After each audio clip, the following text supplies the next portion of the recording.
what's most important is the impact that these negative stories can have on the income that can come to communities. If you think about it, carbon credits are a transformative income stream for local communities and developing country governments. And so to the extent that these articles are damaging those people who would write checks to do the right thing on the ground, to work with high integrity financiers and developers, it is actually doing a huge disservice to the world in general. Welcome to Smarter Markets, a weekly podcast featuring the icons and entrepreneurs of technology, commodities and finance, ranting on the inadequacies of our systems and riffing on ideas for how to solve them. Together, we examine the questions: are we facing a crisis of information or a crisis of trust? And will building smarter markets be the antidote? This episode is brought to you in part by Base Carbon. It's time to get serious on carbon. Learn more at basecarbon.com. Welcome back to our final episode of Carbon Frontiers 2024 on Smarter Markets. I'm Dave Greely, Chief Economist at Abex Technologies. Our guest today is Leslie Durschinger, founder, CEO, and CIO at Terra Global Capital. We'll be discussing her views on what the media is getting wrong in its criticism of nature-based carbon projects, and what project financiers and developers should be doing to deliver a just transition through nature-based solutions. Hello, Leslie. Welcome back to Smarter Markets. Well, thank you so much. I'm so happy to be back, David. I've been looking forward to it. You know, when we last spoke in the fall during AIDA's North America Climate Summit, I was really struck by your ethos of let the haters be damned and let's put our heads down and keep working in the wake of much of the media criticism of the voluntary carbon markets. And more recently, I read a challenge you issued to journalists covering the carbon markets. And there were a couple of pieces of that challenge that I wanted to ask you about. They're really interesting. Specifically, you asked why many journalists continue to cite a paper, an academic paper, I presume, by Thales West in their criticism of carbon markets that you say has been shown by multiple independent scientists to be flawed. And I wanted to ask you, why is that paper so central to their criticism, and what problems do you see in it? Well, great. Thanks for asking. And I think, one of the reasons why it's central to their reporting is it sells papers because it's pretty extreme in what it quotes to have discovered. So just, keeping things at not too technical a level, I would highlight there's a great paper by Michard and Sasan Sachi is one of the other contributors. We've worked with Sasan over the years. These are industry-leading remote sensing scientists that actually use remote sensing science to do greenhouse gas accounting using land use change analysis. And, some of the key things they cited and other scientists have cited was first the data that was used in the West paper. It's using something called the Global Forest Change or GFC data, which the website says you cannot use this data for pixel level or project level. So it's trying to take something that may be good at a very, very large scale and apply it to the project scale. So that's really a problem. And when you look into not just criticizing the use of that data, but estimating how inaccurate it can be by comparing high resolution data analysis in the same way, the Michard paper showed that carbon benefits were understated by 89%, meaning that they said, somehow 90 some odd percent of credits weren't real, but the way that it was done with the data actually showed that they were understating in the West paper by 89%.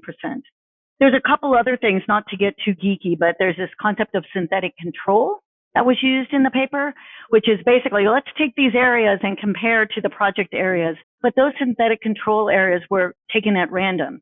So if you think about that, you cannot take an area that may not be near any roads or villages or towns and compare deforestation there to an area that would be exposed through, to driver's agents and underlying causes of deforestation near rivers or roads or so forth. Shockingly, there were 2 calculation errors.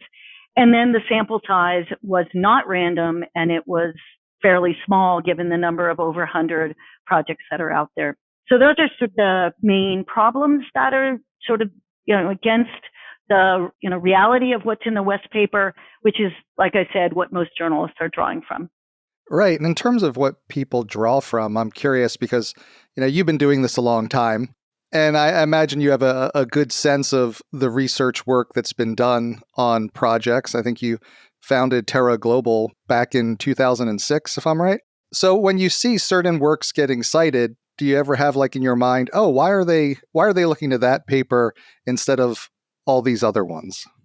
Well, I don't know how many papers really are out there to prove the right and wrong of red. We do see some other academic papers, but this one, of course, was built, in my opinion, with a great bias. And it's only because of this paper and how widespread it was that people like Sasan Saty and Nichard and other amazing scientists wrote a rebuttal paper. Clearly Vera wrote another rebuttal paper, but people would say that their rebuttal is actually probably biased. But I don't know. I mean, it's people do science, people apply science well. All of that is inside of the market standards. And so I don't think the writing of papers to demonstrate the validity of greenhouse gas calculation is a popular topic only now because people are criticizing it. Has it become something that's important?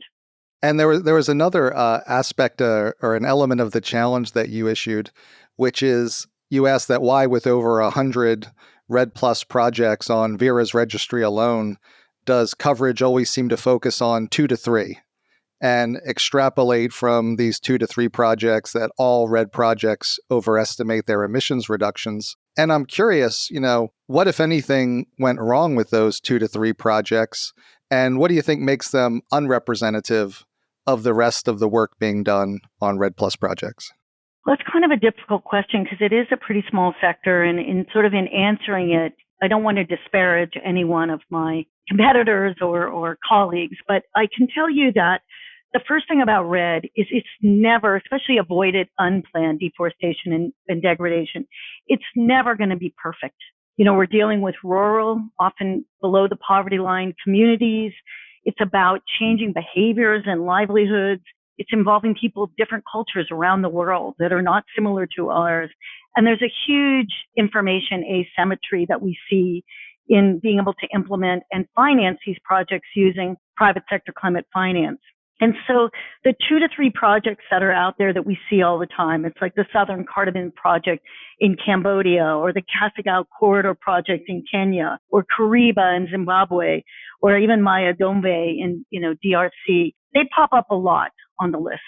Those names are very, very common in the criticism. And so, I think the things that I would consider in, why these come up and why they're a bit sensationalized is the first thing, it's a limited number of project developers. If you look at those projects, most of them use VM9, the Vero methodology VM9, which has shown to have some potential because of its sample-based approach for maybe not being as robust as other ones.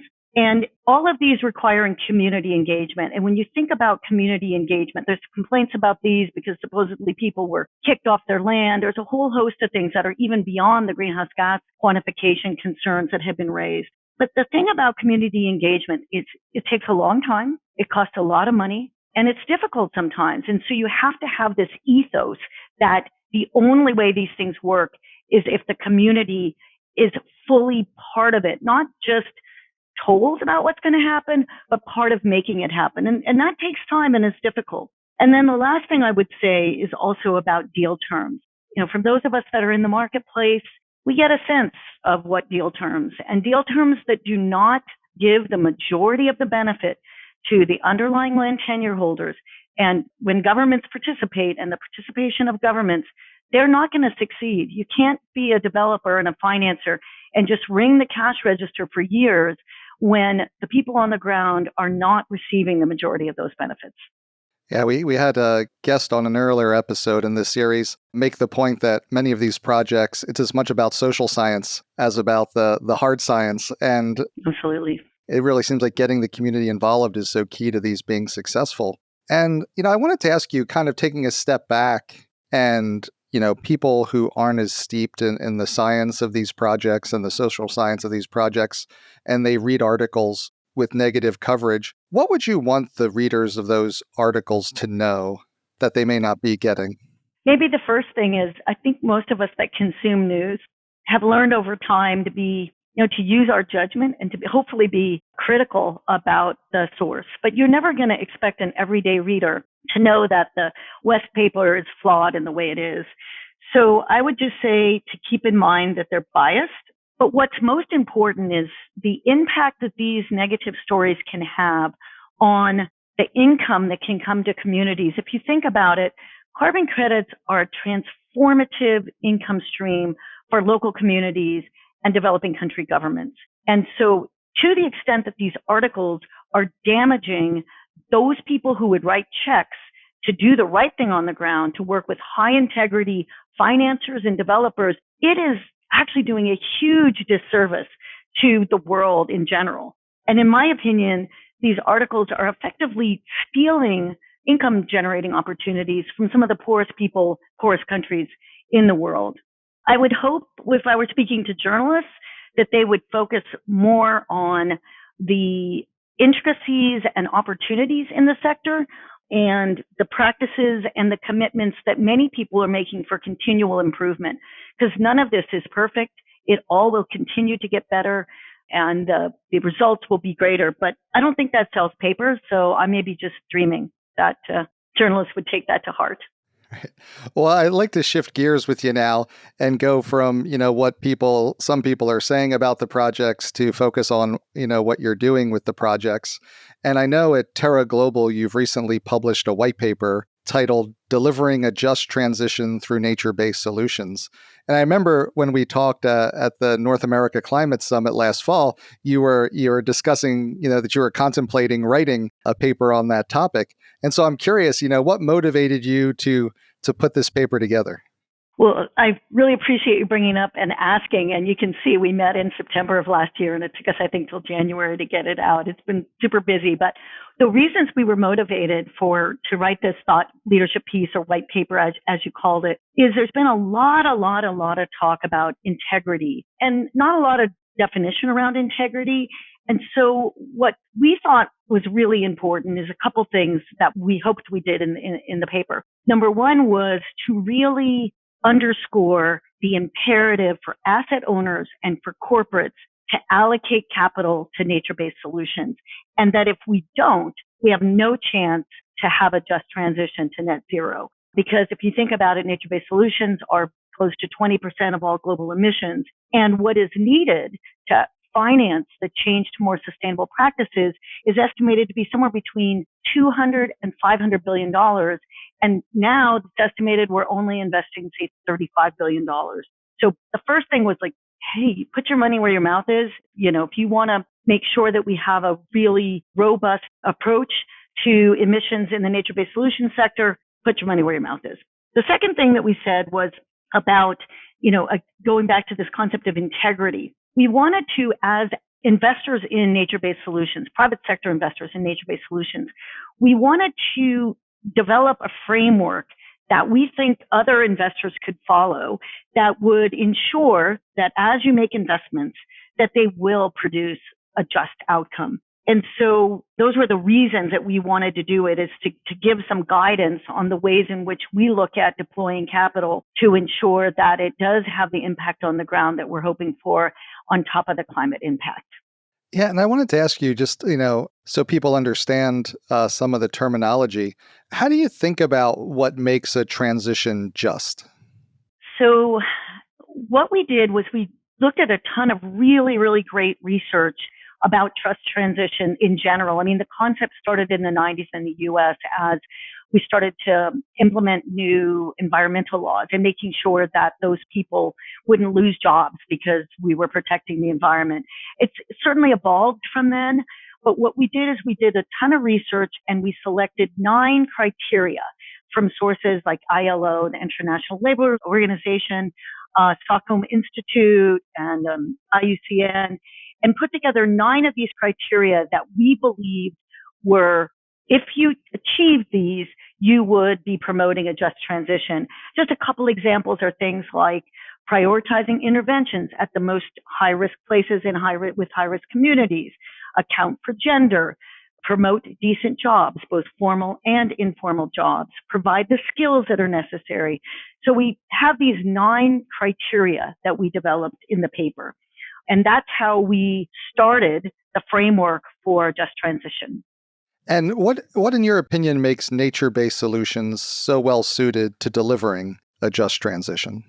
That's a great question. You always have good questions. I like talking to you. So if you think about the countries where climate change will most likely have the biggest impact, it's going to be in developing countries. At least it's going to be in a way where people are on the edge of food security or food insecure. And so drought and extreme weather have a much bigger impact than they may have on us sitting in a developed country. So no matter what, focusing on nature-based solutions in developed countries will allow these communities to build more resilience. And doing so because they have used natural resources more sustainably, and they've been rewarded through a market-based system for that. I mean, this is not that different than growing a crop. They are growing carbon, and they didn't grow carbon for doing nothing. They grew carbon because they changed the way they used their natural resources, which produced a verified emission reduction and removal that the market put a value on. And I'm curious, over your years and working with local communities on these types of projects, how have you seen the impact, I guess, both of the climate and of the projects change in terms of local communities over the past, I guess it's coming on 15, 20 years you've been working on these projects at Terra Global? Like the goal for change and impact and benefit to communities, and that as the root of a successful nature-based solutions project hasn't changed over the years.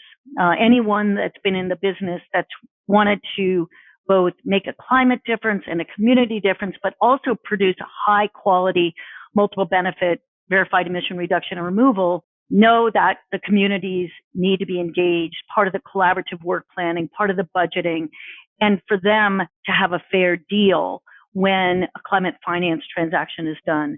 So the things that I've seen more is, one, a higher degree of awareness, not only communities, but government on climate finance opportunities. And two, the fact that the size of the potential revenue stream can be transformative. I mean, one of the communities that we work with in Colombia, they'll have it all goes well and markets continue on for the next 30 years. They're going to have $100 million revenue stream with very reasonably conservative price increases.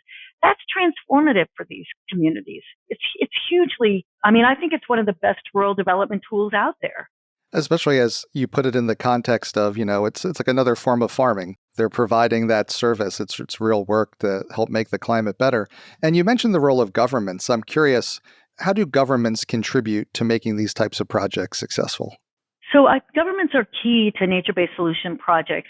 Their level of involvement depends on the project type. It depends on where it is. And we have things in our portfolio, in our pipeline, that range everywhere from, we have a local community doing tree planting where there's not that much government involvement.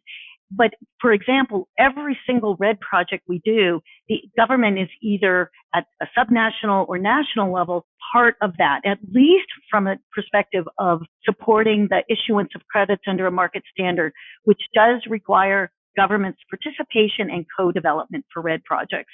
Sometimes a project, for example, that we have in Nigeria, our investee is the government who then works together with local communities. But in other places, for example, as I mentioned before, in Colombia, our investee is a Afro-Colombian group. And then we have the support of the department level government for doing the greenhouse gas accounting. So it really depends, but the government has got to be engaged in some ways. Sometimes it's a lot, all the way through implementation and investment. And in some ways it's from a technical perspective. Yeah, and I want to shift from talking about the government to talking about maybe markets a little bit, in that, people often assume that a project's economic viability or even profitability is in tension with delivering a just transition, with promoting decent work, new income opportunities, social inclusion, climate resilience, reductions in poverty. Do you see these goals as being in conflict with one another, kind of the profit motive and the motives to kind of deliver a just transition, or are there ways we can have both? So I think we can have both, for sure. I mean, I mentioned the information asymmetry. So that's the first thing, right? Is generally our investees maybe this is the first time they've ever gotten any form of reimbursable finance. So there's a huge amount of education that has to go into what does it mean to actually do a reimbursable climate finance transaction. That's, I think, the starting point, as well as ensuring that as you are developing the financial projections, that you're doing it both on behalf of the project and on behalf of the investor, and that those are shared. Like, is the investor making an IRR of 120% and the community's, 5%? So the way in which we seek to work with our communities and our investees is on a transparent basis so that they can see both sides. And then sort of the last thing on that would be that the way you structure a transaction, the carbon credit or the climate asset is theirs until they're obligated to deliver it. So it's not one of these things where you say, give me all your carbon credits, I'll go implement a bunch of things on the ground, so you'll get some money, and then I'll give you back part of the net income. It's really building their factory to produce carbon credits. It's not really a factory, and so they're theirs until they have to deliver them. And we think that you asked about whether or not there's a tension between making money and actually having impact. And if there's a level of transparency and you find a fair risk-adjusted return for investees, that actually lowers risk. Meaning, if the project isn't getting enough, they're not going to want to keep doing things over the long term. So in some ways, that tension is balanced through transparency, and it's also balanced through disclosure, and balanced through the fact that when communities and governments feel fairly compensated for what they've done, they're going to continue to do those actions. So that's how you balance that tension that's there. Well, and that seems so critical and so important because I think there's often, one could easily see a fairly sophisticated financier going in to an area where people aren't necessarily financially sophisticated and don't have a lot of wealth and taking advantage, I think, is the fear that happens. So it's great to have these principles that even someone who's investing in the carbon credits being generated by these projects, are those two things that you just enunciated, things that the buyers should be looking for from the people they're getting their carbon credits from to make sure that the deal was fair in a sense? Yeah, I mean, it's one of many things, but certainly the structure of the transaction, the reasonableness of the risk return are super important. And also, I mean, one of the criteria that we selected, which came from IUCN, was to develop an NBS project and program so it's economically viable. And that's economically viable over the long term. And the only way an investor can determine that is if they've spent the time working with the underlying investee to understand all the activities that have to be implemented and how much each one costs. And that takes a really long time.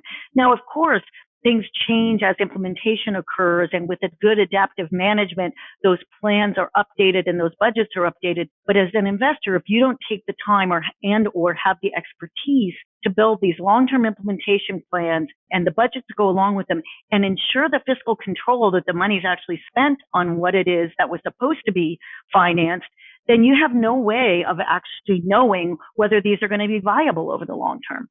And are there red flags that you would point out to investors from what you've seen over the years? Like, hey, if a project is operating this way or being financed this way or being presented to you this way, you should probably watch out? Well, I've mentioned one, which is this sort of financial structure where I take all the carbon credits from the land tenure holder and I give you back a piece of those. And so if that is the general structure, we think that often will not work. Not knowing, like if there's not the ability to really understand the land tenure systems in which the investment is being made, that's a kind of a red flag. And then, having too many middle people in it. I want to say middleman. I don't even know if there's middle people in there. I don't want to say the men or the middlemen.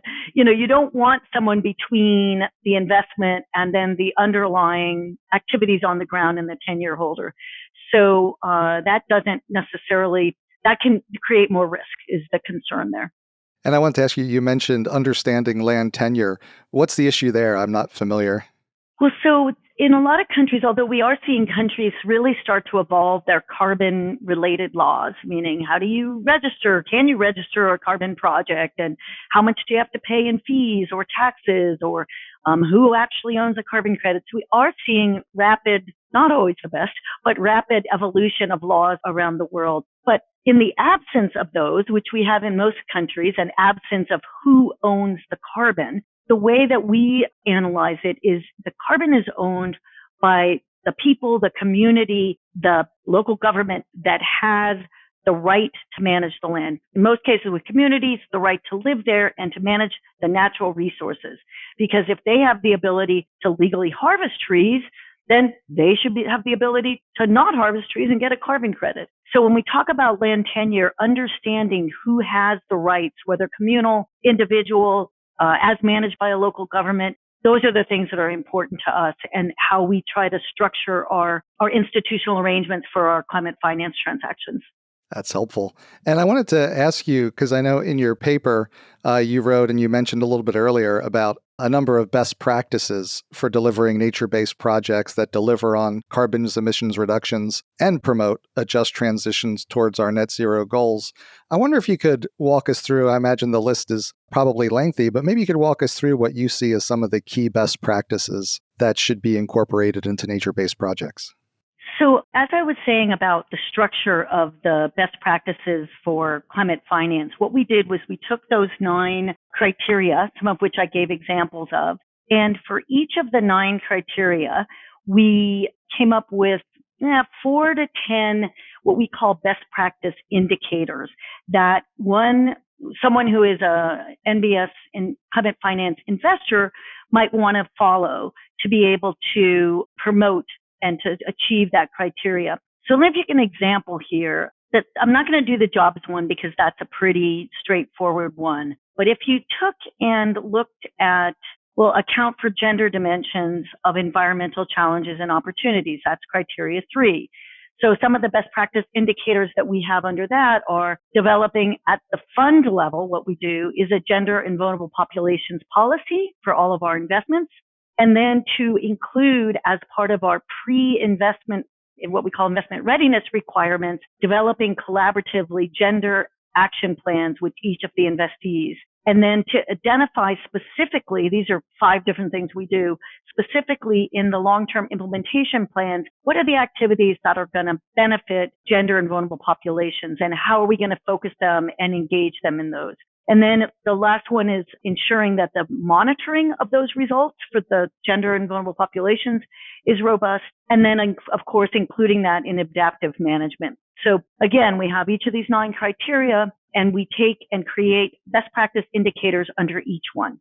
Is there one in there that maybe was one that you hadn't expected maybe earlier in your career, or one that you think other folks might not necessarily expect to see in there? You know, the one I can tell you, I answer the question in a slightly different way. The one that I kind of had the hardest time framing the criteria was, one of the criteria is for prioritize interventions for the most at-risk places and communities. I think I shared that as one of the 9 ones.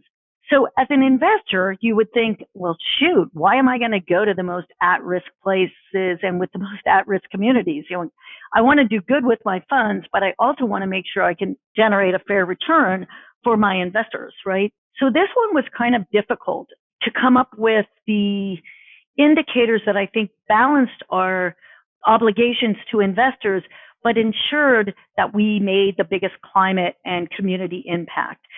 So the indicators that we have, one is we've selected developing countries for our finance. So just by the nature of the way our fund is set up, we already sort of tick one box. But then we were looking to ensure that we could deploy capital in places where forests were particularly at risk. And in most cases, that also means people are very food insecure, because that's the reason forests are at risk.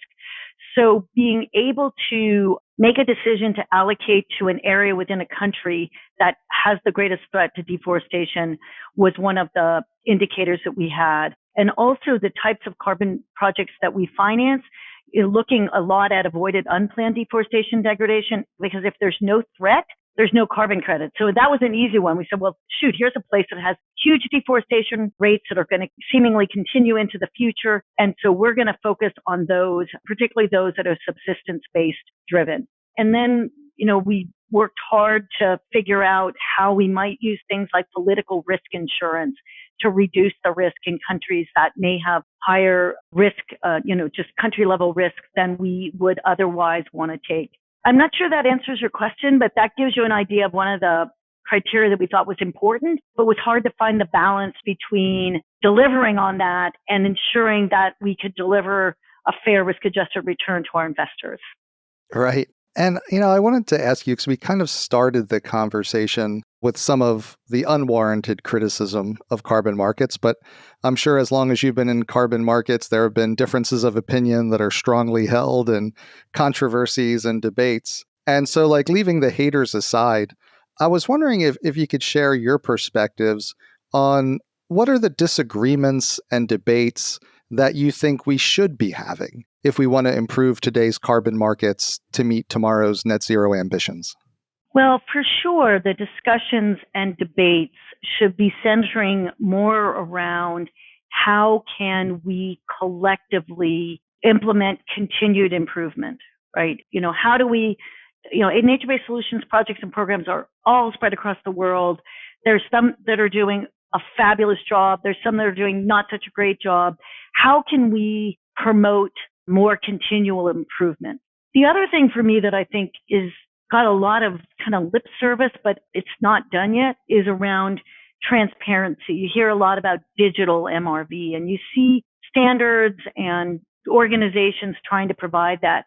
But that should be the norm. I mean, every piece of carbon accounting that goes into a nature-based solutions project or program should be digitized and made transparent. And not just the greenhouse gas accounting. It should also include deal terms, right? You should be able to take a good amount of the deal terms, and you should be able to see one project compared to another. So we really think that the discussion should be about how can we make this more transparent in a way where people still can, again, make a fair risk-adjusted return, but that the good practice and commitment to transparency can sort of take the heat out of the journalist's ability to say, aha, I got you. And you're like, wait a second, it's all there. 152 people have looked at that classification, or, 420 people have looked at how much communities benefited from the income of this project. So I really feel it's about continued improvement and transparency.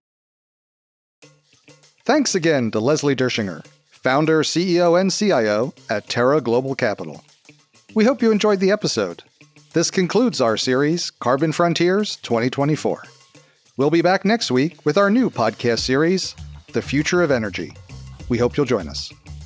This episode is presented by Base Carbon, a financier of projects involved primarily in the global voluntary carbon markets. Base Carbon endeavors to be the preferred carbon project partner in providing capital and management resources to carbon removal and abatement projects globally, and where appropriate, will utilize technologies within the evolving environmental industries to enhance efficiencies, commercial credibility, and trading transparency. For more information, visit basecarbon.com. Base Carbon, sensible carbon investing. That concludes this week's episode of Smarter Markets by Abax. For episode transcripts and additional episode information, including research, editorial, and video content, please visit smartermarkets.media. Please help more people discover the podcast by leaving a review on Apple Podcast, Spotify, YouTube, or your favorite podcast platform. Smarter Markets is presented for informational and entertainment purposes only. The information presented on Smarter Markets should not be construed as investment advice. Always consult a licensed investment professional before making investment decisions. The views and opinions expressed on Smarter Markets are those of the participants and do not necessarily reflect those of the show's hosts or producer. Smarter Markets, its hosts, guests, employees, and producer, Abax Technologies, shall not be held liable for losses resulting from investment decisions based on informational viewpoints presented on Smarter Markets. Thank you for listening, and please join us again next week.